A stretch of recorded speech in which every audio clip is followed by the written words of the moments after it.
Hebrews chapter 6, verse 4.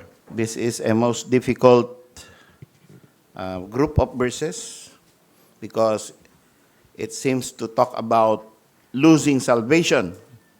But does it?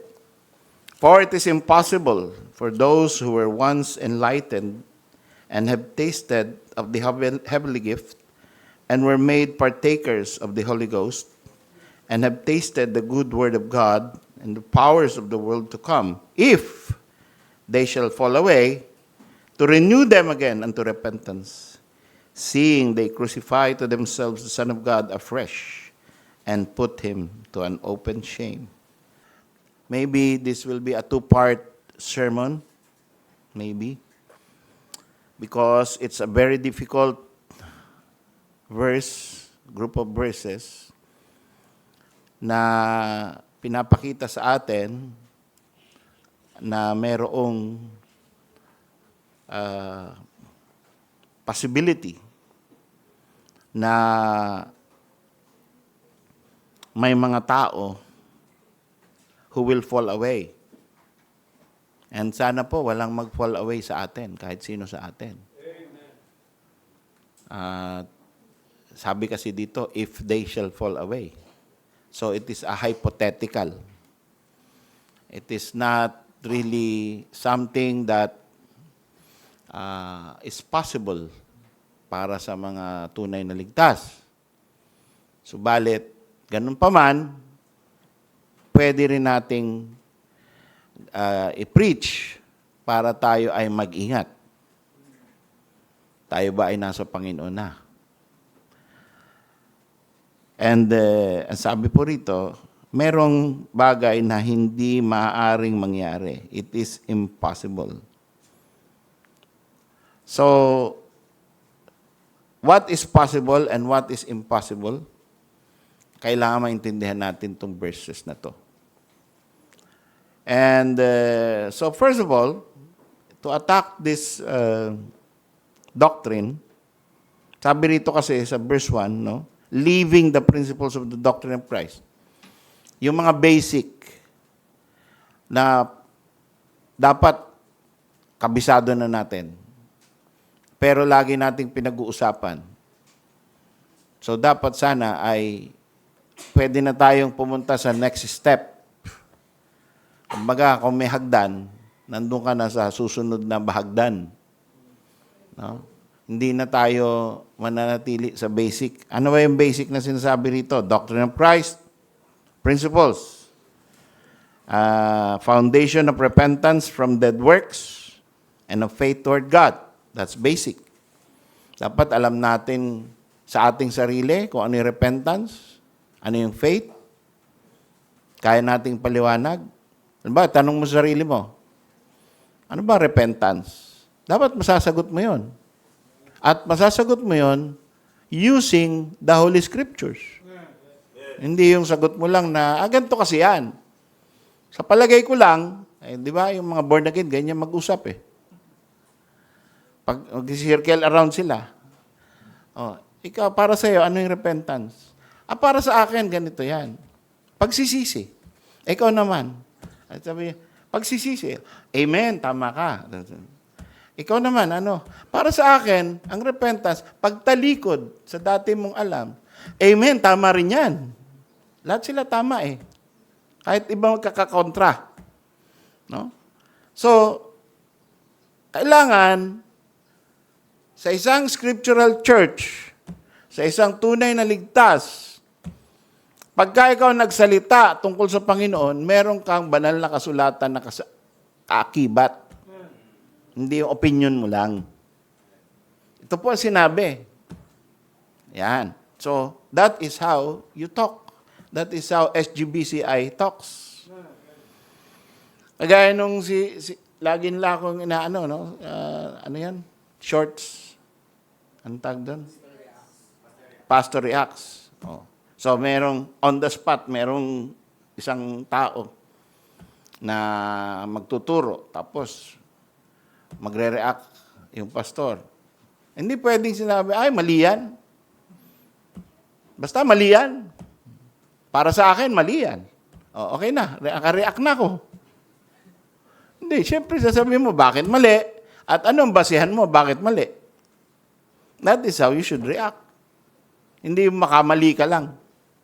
Diba? Hindi ko gusto yan. Oh. Wala kang basis.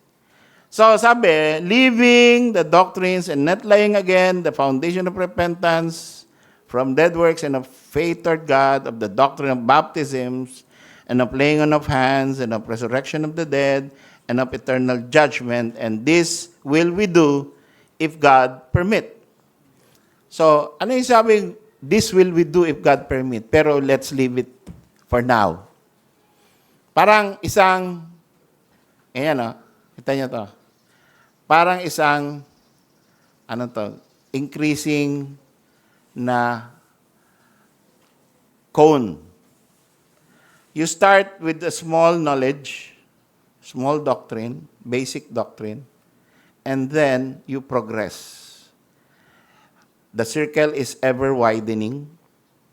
That means the circle of knowledge, your knowledge of the scriptures, your knowledge of Christ, ay lumalaki, lumalago. Pagkatapos, dumadami. Pero, habang dumadami, andun pa rin yung basic. Nasa core. Diba? Yung core knowledge na tinatawag. Andyan. Hindi mo iniiwan yan. Pero, nagdadagdagan at nagpo-progress. Like a whirlwind. Okay? Doctrine of baptisms, laying on of hands, resurrection of the dead, eternal judgment. So, lagi mong nadadaanan yon dahil core yun eh. Pero nagpo-progress ka at ngayon ready ka na dito sa advanced doctrines. At itong advanced ay sinasabi, meron kasing mga tao na once enlightened. Yan. Yan ang matindi. Once enlightened. Alam niyo, enlightenment. Posible sa tao na ma-enlightened without being saved. Kailangan alam mo yung enlightenment mo. Alam nyo, sa Buddhist, meron sila tinatawag, sino nag-Buddhist dito? Eightfold path to enlightenment. No? 8 bahagdan patungo sa kalinawan ng buong pag-iisip. You will be unified with the universe. Kasi alam mo na, nakapunta ka na ron sa 8 bahagdan. Ang tawag nila ron ay Bodhi. Yan. Sino nang kumain sa Bodhi? No? So, yung Bodhi means na-achieve mo na yung pinaka-ultimate. Nandun ka na sa Nirvana. Yan. Yan yung heaven nila. Nirvana. No? Hindi yan yung rock band. Yun lang ang alam yung Nirvana eh. No? Yung Nirvana is actually mas matanda pa sa Christianity, meron ng concept of Nirvana. Pero hindi yan yung paradise natin. Hindi yan yung jhana ng Muslim. Yan ay being one with the universe. So, ikaw ay alam mo na lahat. Yan yung konsepto, yung Bodhi, Nirvana, yan yung konsepto ng Matrix. Oh. Yung The One, di ba? He is one with the universe. So, lahat nakikita niya, digitized na, ones and zero. Ang tingin niya sa'yo, kaya alam niya na kung saan pupunta yung bala. Mababaluktot niya. O lahat kayo, nag-iisip na ngayon ng Matrix. Lahat kayo, nare-recall nyo yung napanood yung Matrix. Okay. So, ito yung konsepto ng enlightenment ng mga unsaved. Yan yung enlightenment na sa human enlightenment. Hindi yan yung sinasabi rito na it is impossible for those who were once enlightened. So, meron sa scripture sinabi, enlightened means may pumunta sa kanya na ilaw, liwanag. So, sino yung liwanag? Ang Panginoong Jesucristo. Na the true light. Tingnan natin yung John chapter 1 verse 5. And the light shineth in darkness. This is the true light, the Lord Jesus Christ, who came as the Word. And the Word was with God, and the Word was God. The Word was made flesh. When He was made flesh, He is the true light which came from heaven. Yan yung tunay na enlightenment. Hindi yung bodhi. Hindi yung eightfold path. Pagka pumunta ka sa enlightenment through the eightfold path, you increase damnation because that is a hellish doctrine. At lalo ka mako-confuse. Kasi may panlaban ka na sa Christian paradise eh. May mga kausap na ako na na mga Hindu, na Buddhist, tsaka yung mga nakabasa na ng maraming libro. So nabasa niya. I read the whole Bible, but I also read the Quran, and I also read Bhagavad Gita. And I also read yung mga, ang dami nang nabasa. Anong laban mo ron? Bible ka lang. So ano yun popped up. Ang laki ng ego nun. Tuturuan mo ako. Ilan na ba nabasa mong libro? Tapos ikaw ay isang Kristiyano, hindi mo nga nabasa yung buong Bible Tagal na sinasabi ni Brother Louie Hindi mo pinapansin. No? Buti na lang, may mga masunurin tayo dito kung mag-graduate. No? Pero, hindi mo nabasa yung buong Bible, witnessan mo, nabasa niya na rin yung buong Bible, plus other religious books. Kaya nandun na siya, he understands. Meron siya enlightenment. Pero tayo, yung salita ng Diyos ay dumadapo sa puso natin. Yung true light pumupunta sa darkened soul natin and produces enlightenment supernaturally by Christ, by the Holy Spirit. Kaya kahit hindi mo na kompleto ang books of the Bible, hindi mo nabasa lahat at naintindihan lahat, because the salvation and enlightenment in the Christian way is by grace, through faith, by Christ. Diba? Sola gratia, solus Christus, sola fide, soli Deo gloria. Because of that grace na binibigay ng Panginoon, pwede ka maligtas kahit di mo pa nabasa yung buong Bible. Hindi nakasalalay sa enlightenment of the whole books of literature ang iyong kaligtasan. Sa biyaya ng Diyos ka naliligtas hindi sa knowledge. Di ba? Pasalamat tayo na ganun. Ang kilos ng Panginoon. Kung nakasalalay sa knowledge, kagaya ng kapag ikaw nabasa mo ang libro ng civil engineering, magiging scholar ka. Pag hindi mo nabasa, pag sinkolar ka lang. Hindi ka makakapasa. Diyan nakasalalay. Kaya yung mga college natin, di ba? Kailangan mag-aral. Mag-aral na mag-aral para pasado. Dahil otherwise, bagsak. Pero ang kaligtasan, hindi nakasalalay sa full knowledge. It is like just, you know Christ? Nakilala mo si Kristo? To know Christ means to know everlasting life. Ganun kasimple.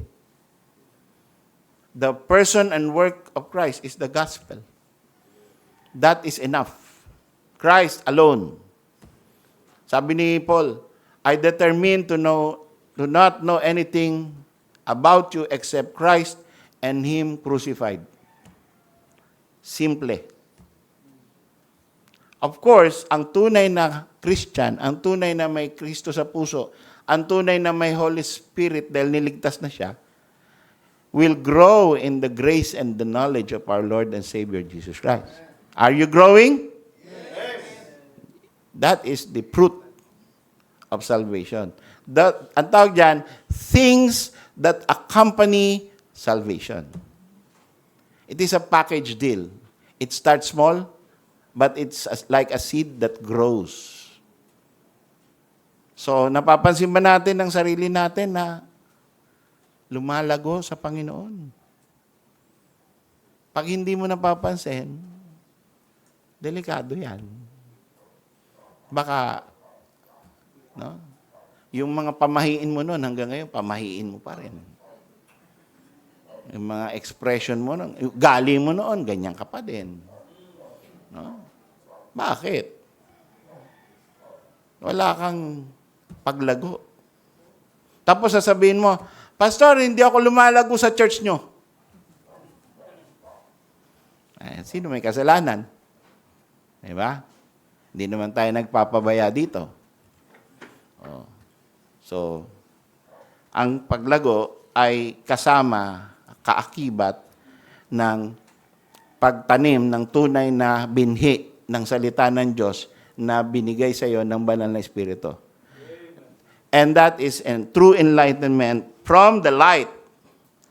And the light, sabi ng John 1:5, and the light shineth in darkness, and the darkness comprehended it not. Alam niyo yung comprehend. Hindi siya kayang pigilin. Hindi siya kayang sakupin ng kadiliman. Pag dumating na isang madilim na lugar, pag dumating yung ilaw sa madilim na lugar, hindi kayang nung darkness, nung kadiliman, na sabihin, hanggang dyan ka lang. Diba? Hanggang dyan ka lang. Hindi. Habang kumakalat ang liwanag, nakikita mo lahat. Yung mga aapakan mo. Naalala ko nung panahon namin noon sa Tansa, pagpupunta kami sa Aplaya, no? Meron kaming perok-perok. No? Alam niyo yung perok? No? Sulo, yung iba ay coalman. So, ang coalman, ang sakop lang niyan ito. Ngayon, kailangan dala-dala mo yun sa harapan mo kasi pag hindi mo alam, yung susunod na hakbang mo, baka puro tinik. Baka ahas. Maapakan mo. O baka hindi na yun yung kalsada na pathway dati, papunta ka na pala sa ilog, yung susunod na hakbang mo, mahuhulog ka. Kaya ganyan. Susundan mo yung ilaw. So yung ilaw, tuwing dadating yung ilaw doon, yung nagliliwanag. Hindi siya kayang pigilan ng dilim. Yung dilim ay umaalis sa pagdating ng liwanag. So, bakit natin sinasabi na itong once enlightened ay hindi tunay na ligtas? Because when a soul is enlightened, it never goes away. It is never once enlightened. Dating may nasa liwanag. Dating ligtas. Merong dating Baptist. Pero hindi naman kasi porket Baptist ka, ligtas ka na eh. Pero wala sa katotohanan yung dating nasa liwanag ni Kristo, tapos nawala sa liwanag ni Kristo. Hindi posible yun. Posible na yung ilaw ay humina.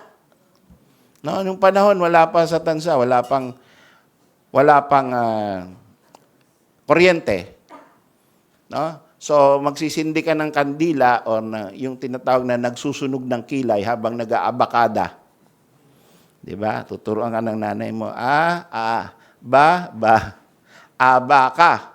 baka, Ba? Di ba? So, gano'n noon.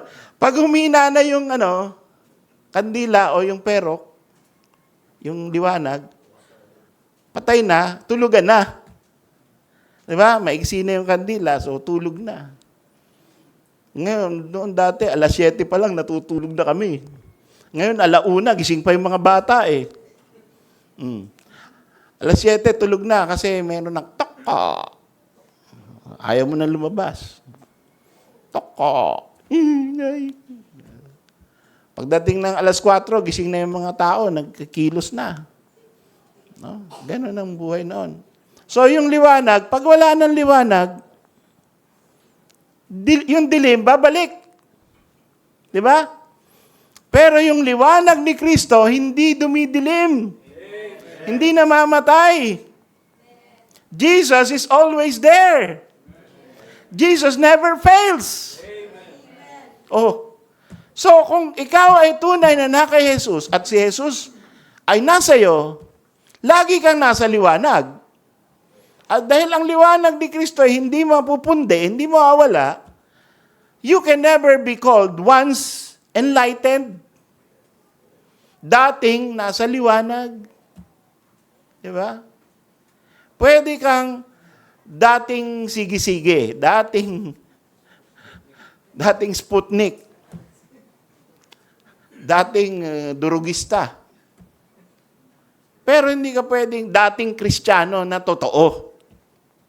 Dahil oras na ikaw ay naging enlightened sa ilaw ni Kristo, hindi na mawawala yung liwanag sa iyo. Yan po ang ating doktrina na tinatawag nating once saved, always saved. But that is the core idea of the doctrine. Another verse, John 1:9, that was the true light which lighted every man that cometh into the world. Who is that true light? The Lord Jesus Christ. Do you have the Lord Jesus Christ? Amen. Then you have the true light, which lighted every man that cometh into the world. Pagka dumating ang liwanag sa iyo, kikilos yung liwanag na yan. At hindi mo makokontrol yung liwanag na yan. Liliwanagan niya yung buhay mo. Lahat ng kadiliman sa buhay mo, expose niyan. Ang tunay na may liwanag na pinasok na ng liwanag yung kaluluwa mo, mapapansin mo yan. Ma-expose sa consciousness mo ang mga kadumihan mo. Na-experience ba natin yon? Yung dati hindi mo pinapansin. No? Minsan, may kaklase ako noon, mura ng mura. Pareho kami, nagmumurahan. No? Nung nasave ako, siya hindi. So, tuloy pa rin yung lifestyle niya na bawat, nakashoot, ay, ganon. Sabi ko, nagbura ka na naman. Sakit sa tenga. Hindi naman eh. Paano yung bawat salita niya may ganon? Di naman ako nagmumura. Nagmumura ba ako? Hindi niya napapansin. No? Na yung bibig niya, tuloy-tuloy ang curse. No? Nag-e-enjoy siya kasi tuwing ganun. Tayo, nag-e-enjoy na rin minsan sa mga Amerikano, sa mga Hollywood movies, di ba? Yung F. Para sa atin, hindi na natin napapansin na curse word yun. Pero, sa isang spiritually in tune, minsan, manghihinayang ka. Minsan ako nanghihinayang eh. Ang ganda ng pelikula, action, kaya lang mura ng mura. Hindi ko kaya.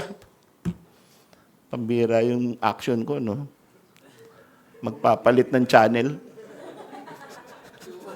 Lumang TV pa yun eh. Ganon na pala, ganon. Palitan. Sayang, ang ganda ng pelikula, kaya lang, hindi pwede. Ayoko na, napupundi yung... yung iba siguro sa atin, ano? Ingat tayo sa tenga natin. Lalo na kasama natin mga anak natin. Yes. Diba? Uy, pwede pala yun. Pwede. Okay? So, this is enlightenment. Pati yung puso mo, napipighati pag nakakarinig ka nagmumura. Di ba? Because you have the true light, which lighteth every man that cometh into the world. John 1:13 says, which were born not of blood, nor of the will of the flesh, nor of the will of man, but of God. Sino yung tunay na enlightened? Born of God, not born of the will of man. Yung enlightened na galing lang sa talino mo, kaya ka na-enlightened sa pagbabasa ng libro, tapos naiintindihan mo, ganun pala yun. So, acquired knowledge, di ba? High IQ, kaya na-enlighten ka. Yan yung mga nawawala na enlightenment. Kasi pwede mong i-forsake yan for new knowledge. Kaya hindi rin tayo kasi siguro doon sa mga nandito sa church ngayon. Baka mamaya merong nagbigay sa inyo ng mga aral na bago na hindi nyo naririnig sa pulpit. Iiwan nyo ngayon yung akala natin, akala mo liwanag na, may mas maliwanag pala. May mas magaling palang magpaliwanag, laging nananalo sa debate. Dito na ako kaysa kay Pastor Nilo. Yun. So, ang galing magsalita, di ba? Meron na tayo isang member dito na, 2, 3, doon pa sa Riyadh, na kakapakinig kay Soriano, pag nang nakausap ko uli, ayaw nang makipag-usap sa akin.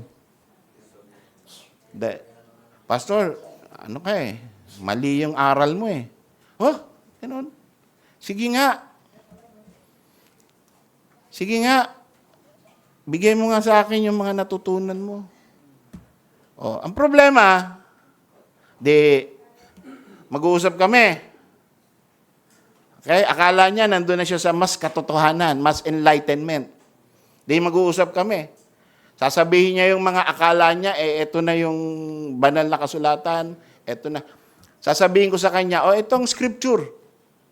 Kung bakit mali ang aral ni Soriano, ito yung banal na kasulatan. Ito, 1, 2, 3, 4, 5. Ano masasabi mo ngayon? Itatanong ko kay Eli, kay Brad Eli. Doon na kami huli. Ayaw nang tanggapin. Basta, decision na niya yun, nakapalipat na siya doon, ayaw niya na. So, it's more on pride. Not really enlightenment. So, ganyan no? Minsan, may mga talagang pag napapasok na sa kulto, ayaw nang magpaawat. That means, he was once enlightened like this man. Na sinasabi, it is impossible for those who were once enlightened. Anong klaseng enlightenment ang natamasa niya nung siya'y nasa Baptist Church? Bakit once enlightened siya? Head knowledge. Not really true knowledge from the true light. Because the true light never goes away. It is simple. It is not based on the wisdom of men, but the wisdom of God. They are born of God. So, yung once enlightened na mga tao, talagang matatalo yan ng better reasoning, logic. Hindi yan mananatili. Okay? Kasi ang trust nila nandun pa rin sa human knowledge, human innovation, and the desire to be higher, better, na mas magaling na ako kay pastor. Kasi natagpuan ko na ang bagong pastor, si Pastor Eli, si Pastor Manalo. Ayan. So, yan ang mga once enlightened. No? They are born. Punta tayo sa John 12:46. John 12:46. The Bible says, I am come a light into the world, that whosoever believeth on me should not abide in darkness. Ako, sabi ng Panginoon Kristo. Sino ba ilaw natin dito? Si pastor ba? Hindi. Si Kristo. Talaga ako, huwag kayo magtiwala sa logic ko kasi bobo ako eh. Pero ang Panginoon Kristo ang tunay na basihan ng ating pananampalataya. Sa Kanya tayo pupunta. No? I am come a light into the world. So, andyan siya. Whosoever believeth on me should not abide in darkness. Oras na nagkaroon ka na ng relasyon kay Kristo sa pamamagitan ng pagtitiwala sa Kanya, pagsampalataya sa Kanya, sa Kanyang pangalan, whatever He stands for and all of His teachings, whatever He teaches, you trust it, you will not abide in darkness. And that kind of a relationship never goes away. Fixed yun. Yan ang kaibahan, no, ng relation between church and members. Pastor and members. Yung ating kagaya nung, di ba, lumilipat ng church. So, okay lang yun. So, hindi fixed yung relationship natin. O, si Sister Lourdes, uuwi na ng Romblon. Hopefully, matagal pa. Pero, pagdating niya ron, iba na yung pastor niya. Diba? Si Pastor Marco. Pero, so, yung relationship namin, magkaibigan pa rin kami. Pero, yung pastor-member relationship, hindi na. Oh. Pero ang permanente, yung relationship niya sa liwanag kay Kristo Jesus. Yes. Kahit saan ka pumunta. Amen. Yun, permanent. Okay? Kaya sabi ng Panginoon, I am come, a light into the world, whosoever believeth on me should not abide in darkness. Hindi ka napupunta sa kadiliman. Kasi, hawak ka na ni Kristo, at si Kristo ay hawak mo na rin. Alam niyo yung relationship na gano'n?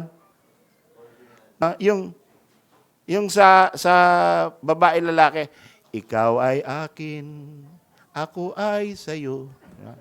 So, ganun ang relationship natin sa Panginoon. We are in Christ, and Christ is in us. Ganun ang mystical relationship. No? So, yan po ang nasa liwanag. Isa pang verse, 1 Thessalonians 5:5. Magiging 3-part sermon yata ito kasi meron pang 15 minutes, no? 1 Thessalonians 5:5.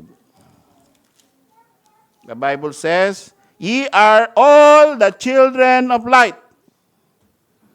Oh, ang tao na kay Kristo na, you are all the children of light.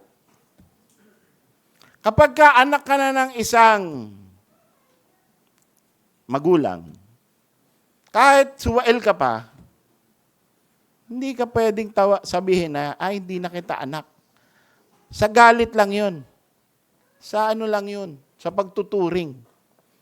Pero yung bond ninyo, genetic bond, legal bond, andyan yan. Moral bond, nandyan yan. Emotional bond lang minsan nawawala.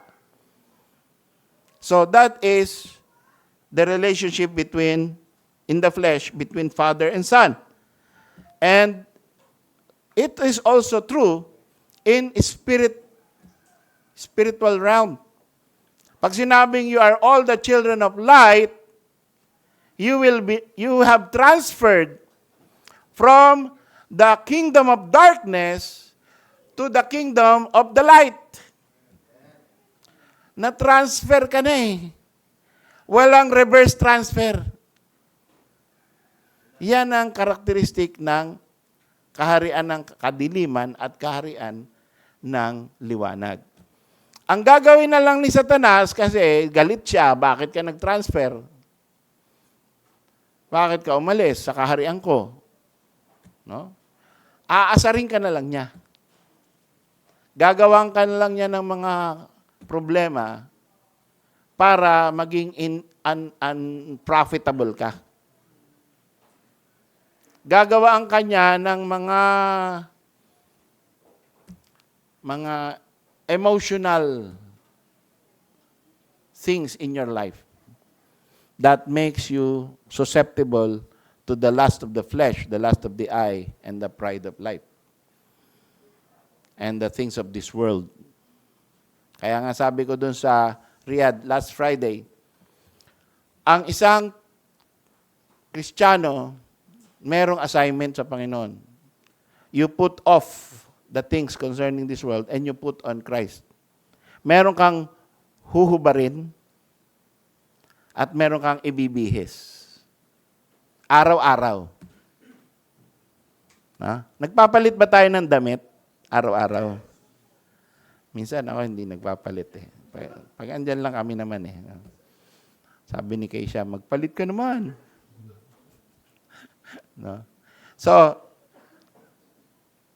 nagpapalit tayo ng damit, naliligo tayo. No? At, siyempre, pag tinanggal mo na yon, put off, punta na yun sa labahan, you put on something. So, ganun ang advice ni Paul sa mga Kristiyano. Araw-araw, hubadin nyo yung madumi, nadumihan na ng mundo. Yung mga na-acquire mo na nakakainis.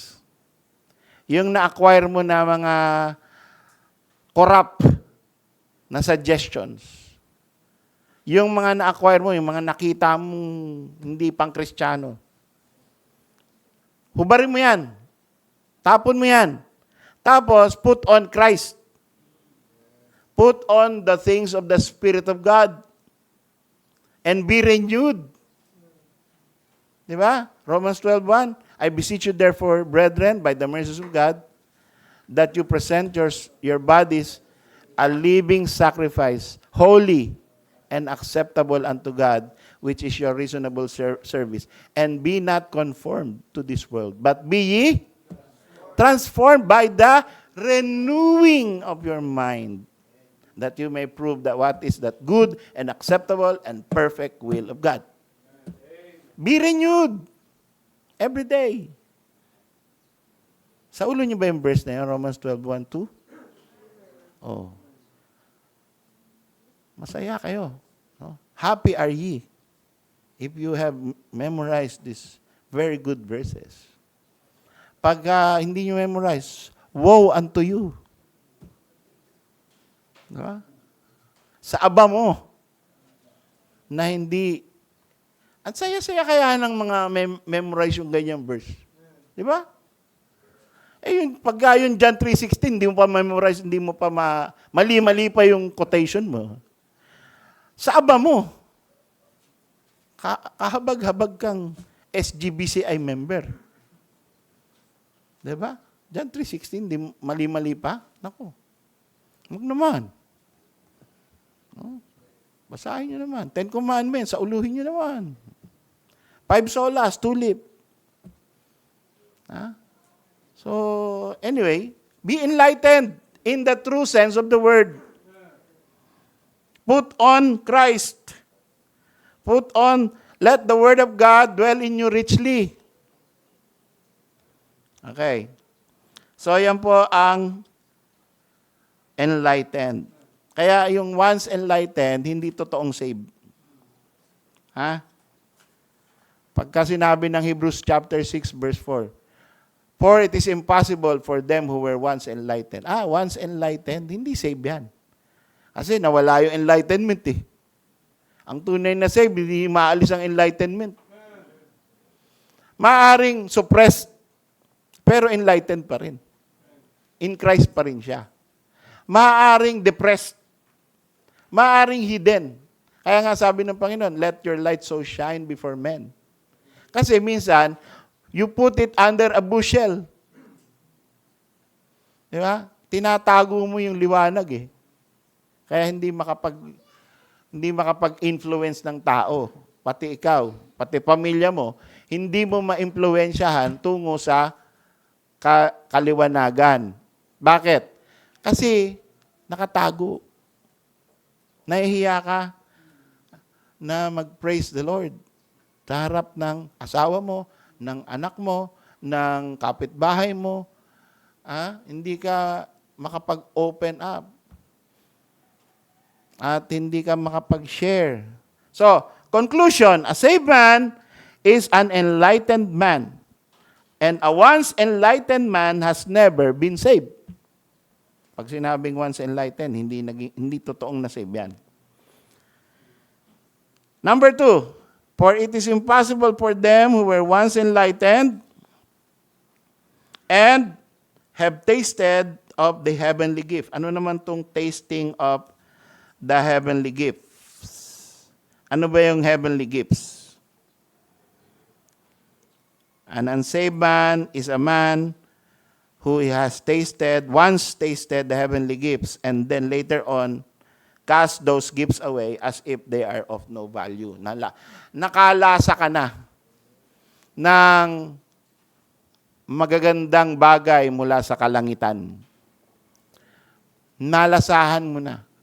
Pero naging once upon a lifetime. Once upon a time. Dati akong Baptist eh. Ano ka na ngayon? Dati akong Kristiyano eh. Ano ka na ngayon? Alam ko na yan eh. Alam ko na yung kalangitan, yung save. Alam ko na yan eh. Ano ka ngayon? Bumalik na ako sa Catholic Church.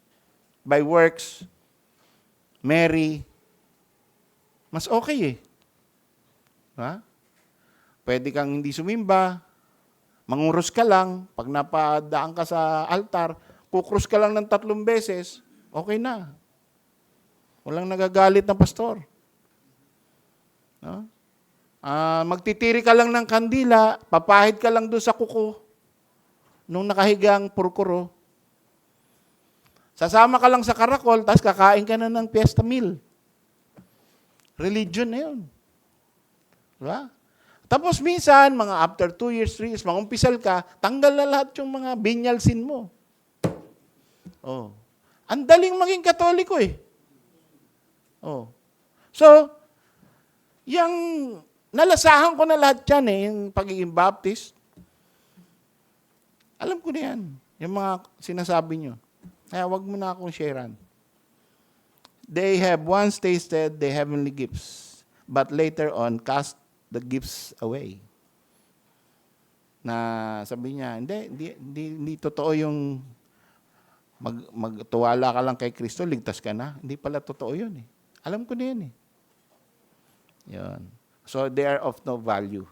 So, yan po yung tinatawag na it is impossible for them who were once enlightened and have tasted of the heavenly gifts. What are the heavenly gifts? Love, true love, joy, true joy, peace, the peace that only God can give, the peace that passeth all understanding. Peace with God.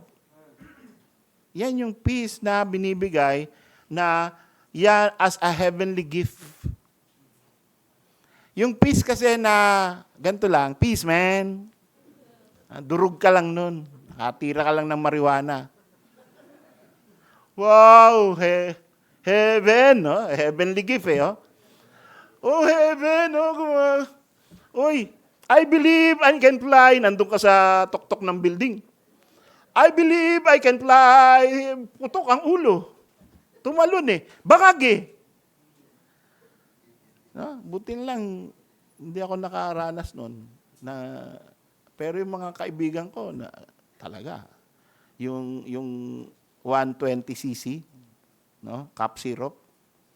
Lagi mo makikita yun doon sa headquarters ng fraternity namin. No? Tsaka yung banig-banig na ornacol. Tapos marijuana. Laging amoy marijuana doon sa aming fraternity house. Pare, sarap. Alam niyo bakit? No? Pinalaki kong Katoliko ng nanay ko eh. So, may benefit din yung pagiging Catholic. No? Kasi, yung totoo, yung sincere kang Catholic, hindi ka basta-basta matetempt. Yung mga kasamahan ko, barkada ko sa frat, Catholic din sila. Pero, hindi sila religious family. No? Pero, kahit Catholic ako, unsaved pa rin ako. Di ba? So, religious but lost. Yun ang karakteristik ng isang once enlightened and tasted the heavenly gifts. You have peace, but the peace that the world gives. Sabi ng Panginoon, not as the world giveth you. Peace I give unto you, not as the world gives to you. But as I give unto you, it is true peace. So yan po, no? Psalm 34 verse 8. Tingnan niyo po yung tunay na paglasa ng heavenly gift. Sabi ng Psalm 34:8, sabi ni David, "Oh, taste and see that the Lord is good." Ano yung tunay na nakalasa na ng heavenly gift? It tastes good. Nalasahan na ba natin ng Panginoon at masarap ang panlasa natin sa Kanya? Di ba? Hindi yung paglasa mo, ay, sarap. Pero hindi mapintay yung mukha mo sa pangit na lasa. See? So yung tunay na nakalasa ng heavenly gift na tunay, dahil sa ang binigay ng Panginoon yun, galing talaga sa langit, masasabi niya na babalik-balikan niya yung panlasa na yun kasi masarap talaga. Blessed is the man that trusted in Him. Psalm 119, 103. Tingnan natin yung Psalm 119, 103. Ganda to.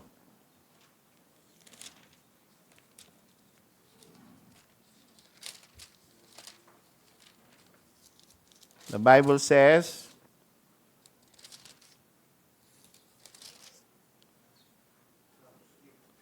"How sweet are thy words unto my taste." Pag nakakarinig ka ng Word of God, oh, how sweet. Diba? Hindi yung, wag mo kong basahan. Minsan merong ayaw talagang masave eh. Pagka binuksan mo na yung Bible, babasahan mo na naman ako. Allergic sa bukas na Bible eh. Minsan sabi, wag na yan. Usap na lang tayo, wag na yan. Pero yung meron na kumikilos na yung Holy Spirit sa kanya, ang sasabihin niya, oh, taste and see. Saan na yan? 103. How sweet are thy words unto my taste. Yea, sweeter than honey to my mouth. Sipin mo yun. No? So, talagang enjoy sa salita ng Diyos. So I hope, maipasa ko po sa inyo yun, na kayo ay tunay na enlightened at tunay na nalasahan ninyo ang heavenly gifts. At iyan ay naglilinger sa ating panlasa dahil napakasarap